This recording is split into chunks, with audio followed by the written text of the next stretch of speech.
And let me give you one that might surprise you. If your joy is in your family, you'll never keep it. See, this one surprises us because we're like so pro-family and wanting families to flourish, marriages and parents and all of that here at Calvary. You saying I shouldn't have joy in my family? Not at all. I have a ton of joy in my family. I just know my family can't sustain the weight of my eternal joy. And if I ask them to do that, I am asking something to do something they can never do because they're not capable of doing. But like, this is what happens when someone decides their family is their world. This is why I get so nervous when someone says to me, my whole world is my family, or my family is my everything. It's all of my life and everything is in my family. I just know this is a person who's waiting to be disappointed.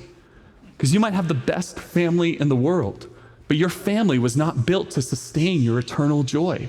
And if you demand that your family act in a way that brings you joy at all times, you will be disappointed and resentful of the very people you love so deeply.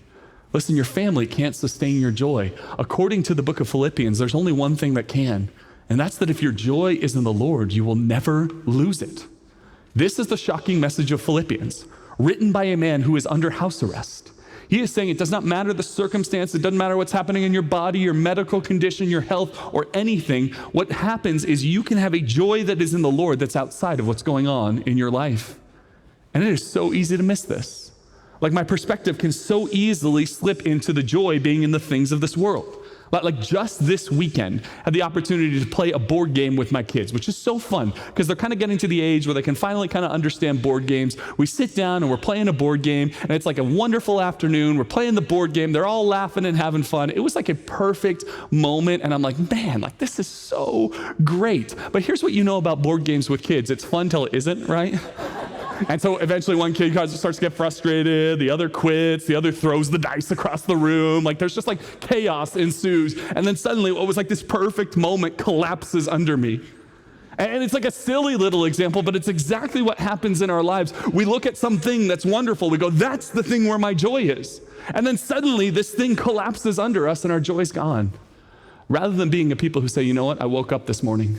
God gave me life and he gave me breath. He loves me, he saves me, he promises to be with me, he'll never leave me, he'll never forsake me. These are the truths about the Lord we rejoice in. And you know what the beautiful thing about that list I just rattled off? None of those things change ever because Jesus Christ is the same yesterday, today, and forever. You put your joy in him, it never goes away. I love what C.S. Lewis said in The Joyful Christian. He said, aim at heaven, you'll get earth thrown in. Aim at earth and you'll get neither. You know what he's trying to say? If you set your joy in Jesus, you'll get joy from Jesus and you'll get joy from the things around you, your family and your friends and great circumstances and wonderful moments. But if you try to put all of your joy in the things of this world, they'll fade and you'll not have that and you'll miss out on the joy of heaven.